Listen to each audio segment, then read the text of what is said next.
ಮಾಡಿದ್ರಲ್ಲ, ನವೆಂಬರ್ 1ನೇ ತಾರೀಕು ಪ್ರತಿಜ್ಞೆ ಮಾಡಿ, ಯಾವನಾದ್ರೂ ಅವತ್ತು ಕರಾಳ ದಿನವನ್ನ ಆಚರಿಸಿರೆ ನೀವು ಅವ್ರನ್ನ ಸುಮ್ಮನೆ ಬಿಡಬಾರ್ದು, ಸುಮ್ಮನೆ ಬಿಡಬಾರ್ದು. ನೀವೆಲ್ಲ ಜೈಲಲ್ಲಿ ಕುತ್ಕೊಂಡ್ರು ಚಿಂತೆ ಇಲ್ಲ, ಬಿಡಿಸ್ಕೊಂಬರೋಕ್ ನಾನಿದ್ದೀನಿ, ಬಿಡಿಸ್ಕೊಂಬರಕ್ ನಾನಿದ್ದೀನಿ. ಯಾವನಿಗೂ ಎದುರುಬೇಡಿ.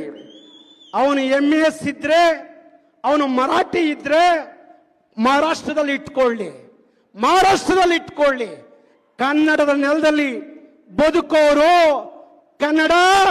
ಕನ್ನಡಿಗ ಕರ್ನಾಟಕ ಅಂತೇಳಿ ಬದುಕೋದಾದ್ರೆ ಬದುಕಿ, ಇಲ್ಲ ಅಂದ್ರೆ ಗಂಟು ಮೂಟೆ ಕಟ್ಕೊಂಡು ಮಹಾರಾಷ್ಟ್ರಕ್ಕೆ ಹೋಗ್ಬಿಡಿ.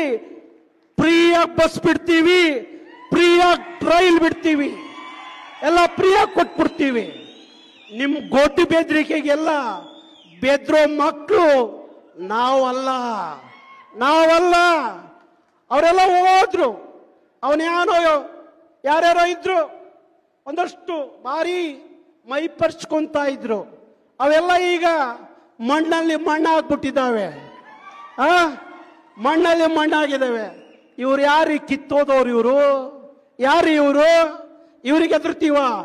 ನವೆಂಬರ್ 1ನೇ ತಾರೀಕು ಇಲ್ಲಿ ಪೊಲೀಸ್ ಯಾರಾದ್ರೂ ಅಧಿಕಾರಿಗಳಿದ್ರೆ ನೀವೇನಾದ್ರೂ ಅವತ್ತು ಅವ್ರಿಗೇನಾದ್ರೂ ಕರಾಳ ಪ್ರತಿಭಟನೆ ಮಾಡ್ಲಿಕ್ಕೆ ಅವಕಾಶ ಕೊಟ್ರೆ ಇಡೀ ಬೆಳಗಾವಿ ಅವತ್ತು ರಣರಂಗ ಆಗುತ್ತೆ.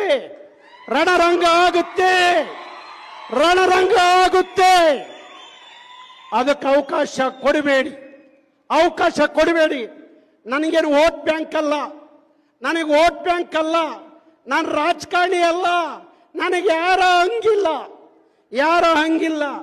ನನಗೆ ಕನ್ನಡ ಅಷ್ಟೇ, ಕರ್ನಾಟಕ ಅಷ್ಟೇ, ನನ್ನ ಕನ್ನಡಿಗರ ಅಷ್ಟೇ, ಅವರಷ್ಟೇ. ಇವರೆಲ್ಲ ನನಗೆ ಲೆಕ್ಕಕ್ಕಿಲ್ಲ. ಆಜ್ಞೆ ಮಾಡೋ ಐಗಳೆಲ್ಲ ದೇವರೇ ಆಗ್ಲಿ ಎಲ್ಲ.